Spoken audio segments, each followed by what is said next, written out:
Morning people, welcome back to F Politics. Now, I'm not going to pass judgment on Labour's policy to charge a 20% inheritance tax on farms over £1 million, because it's not my area of expertise. And I'm hearing conflicting things about how this would affect food security from a farmer I trust, and also from economists like Richard Murphy. So please do not take anything in this video as an evaluation as to whether or not it's good or bad to charge that inheritance tax. My only issue is with the people that are now opposing that inheritance tax, claiming that they're the champions of British farmers. And I'm not talking about people like Jeremy Clarkson, who appear to have just bought their land specifically to avoid paying inheritance tax on their huge wealth. I'm talking about people like Boris Johnson, Nigel Farage and the Reform Party, people who've claimed for years to be champions of British farmers, who encouraged them to vote for Brexit, telling them that that would be in their interests, and who are now using this issue to claim that they are still supporting British farmers and that they really, really care. But this summer I spoke to British farmers at the National Farmers Union conference,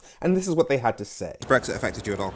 Yeah, it's made things more difficult because my business exports quite a bit of cheese into Europe, and it's created a lot of paperwork. You know, we've got a lot of vet time on farms, signing off documentation. I think in many ways the UK leads the field in terms of environmental standards for food, and we'd hate to see those eroded by imports. Is that currently a problem?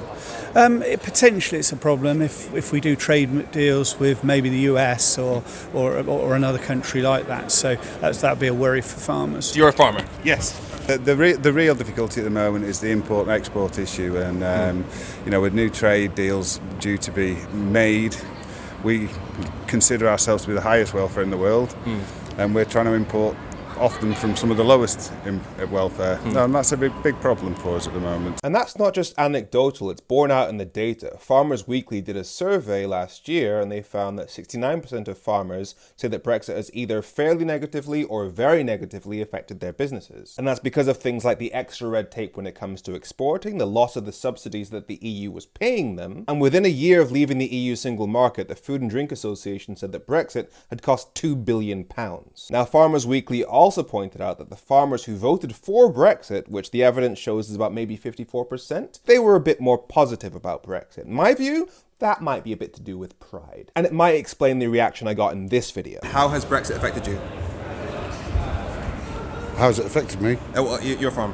Our farm, lots of different ways, but we're through that, forget about that, that's in the past, let's move forward. Okay, thank you very much, cheers. Well, because they know exactly what they've done. But I also spoke to Liberal Democrat farmer Liz Webster about that. A lot of people are angry at farmers or blame farmers for voting for Brexit. What would you say to them?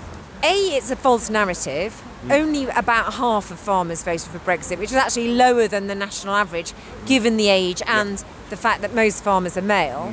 But it isn't about what people voted. It is about what Brexit does to your food and your public health. You know, we are what we eat, and our food and our national security, because food security is national security. So going along, you reap what you sow. You voted for it. I mean, if I had £1 for every time that someone says that to me, I'm the biggest Remainer I know, apart from you, for me, of course. Of course. But for goodness sake, please stop doing that. All it does is help Brexit. Yeah, because it makes people less likely to change their minds. Yeah, and it sort of causes this division, and it makes farmers feel sort of like, oh, well, okay, I don't care about you. We all should care about each other, because we all live in the same country and we all rely on each other, especially if we do splinter into more difficult times. These things matter.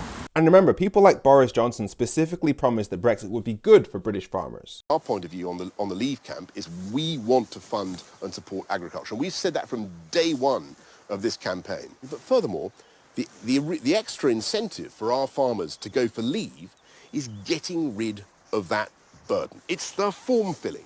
It's being told that you've got to go back and do something again, or you won't qualify. It's created a lot of paperwork. You know, we've got a lot of vet time on farms, signing off documentation. Same goes for Nigel Farage. But then again, Nigel Farage also promised that Brexit would be great for British fishing workers. He even said that the test of whether or not Brexit was a success or not would be British fishing. We take back control of our territorial fishing waters, we manage it properly, and it's going to be worth £3 to £5 billion every single year. And instead it's cost British fishing £300 million.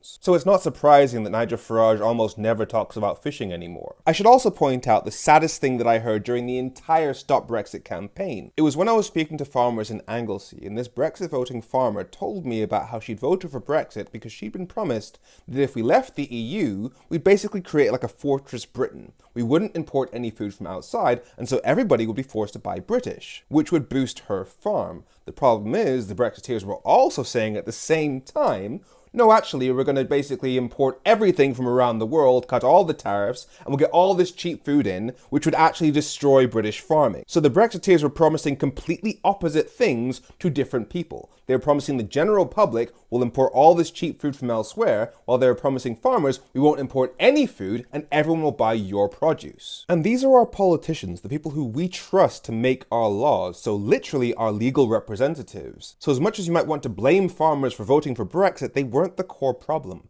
People like Nigel Farage were. It's also worth pointing out that if it hadn't been for Brexit wiping £40 billion off the UK's tax intake, then maybe the government wouldn't be clawing back taxes from places it maybe shouldn't be. So whatever you think of the inheritance tax policy itself, please make up your own mind, because if you take your lead from people like Boris Johnson and Nigel Farage, after they convince you to save British fishermen, but ended up making British fishermen fear losing their own homes, and convinced you to save British farmers, but left farmers having to burn tens of thousands of pigs because they couldn't get the staff, made food significantly more expensive, and according to farmers themselves, they've been significantly harmed by Brexit. If after everything they've already done to farmers and fishing workers, they're the people you're taking your lead from when it comes to saving the farming industry, you're a stupid person. I'm Femi. Make sure you follow F Politics so politics doesn't F you. Have a great week.